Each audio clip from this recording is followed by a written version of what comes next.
people ask me about how to heal their relationship with money. And gosh, this is such a big topic because so many of us have had really bad experiences with money. And it can be really tricky to know even where to start. Well, a lot of the work that comes with clearing money mindset blocks is about healing your money story, really going back to your past, because money stories come in all different shapes and sizes, but there are a lot of common themes that really lead back to the beliefs that we now have around money. Hi, I'm Denise Duffield-Thomas, money mindset mentor, best-selling author, and founder of Money Bootcamp. Over the last couple of years, I've spoken to thousands of entrepreneurs about money. And the thing that always amazes me is that it doesn't matter how much money you had growing up, you can still have money blocks because it's our feelings about money that really matter the most. I'll ask sometimes people, did you grow up rich, poor, middle class, whatever? And you know what? Sometimes they don't know. They'll say, well, I thought we were poor, but then I found out my parents were really wealthy. Or we actually didn't have a lot of money, but I didn't know. We felt really abundant. So if you were to look at your own childhood, what feelings did you have about money? And what memories about money really stand out in your mind? For example, did your mother hide purchases of new clothes or shoes from your dad because she wasn't allowed to spend money? If something like that happened, you might feel guilty still spending money on yourself, or you might repeat the behavior by hiding things from your partner. Maybe your family went through feast or famine periods. Maybe you'd have luxurious treats one month and then nothing the next. Maybe you're repeating that same pattern in your life today. One week you're buying champagne and then the next you're going into debt for really simple things like groceries. Or maybe you buy a big expensive mastermind, but then you can't afford something really simple. So you could still be in feast or famine. Or maybe you grew up hearing that you have to work really hard for your money, that only hard work pays off. And so maybe you do things like procrastinate and then pull all-nighters to justify making money. It's really common for this one to manifest as feeling that making money easily doing something that you love is kind of a bit lazy or weird or unethical somehow. So you can see that if you don't clear these money stories from your childhood, you might just continue the patterns into your current life and into the next generation instead of creating something new.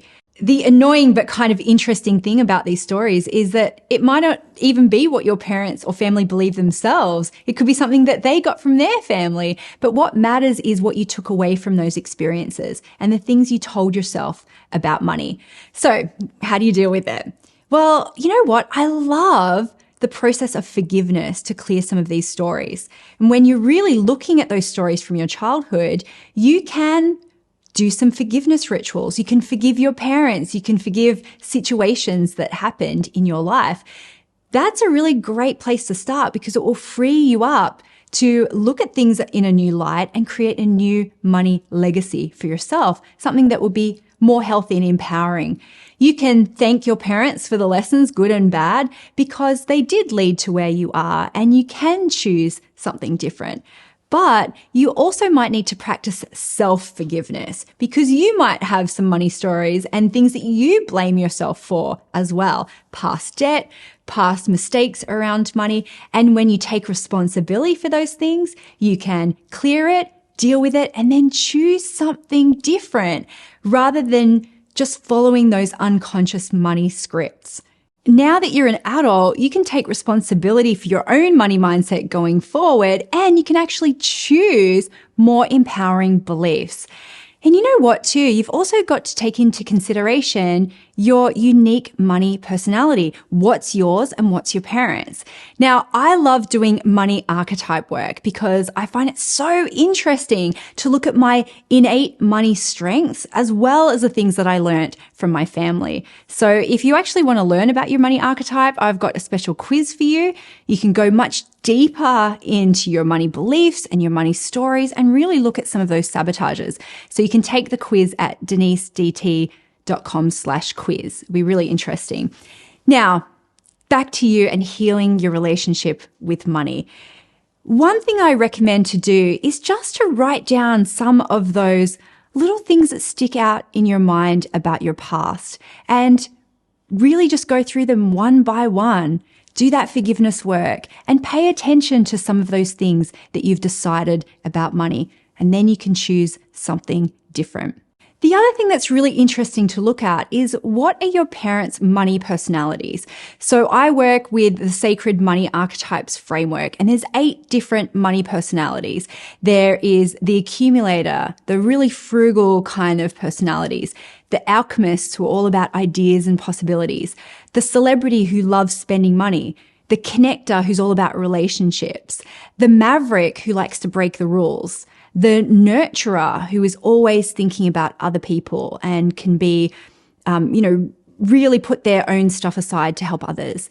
Then you've got the romantic who loves a chill, easy life. And then you've got the rulers who are all about money. Now, and work. Now, if you grew up with one of those personalities, you might have taken on their experiences about money, their strengths. What I find is, with children of extreme personalities, you either copy them unconsciously or you swing the other way and you kind of almost self-sabotage. So if you had parents who were really super frugal, you might also be frugal because you've taken on their fear, or you might swing the other way and spend money like there's no tomorrow.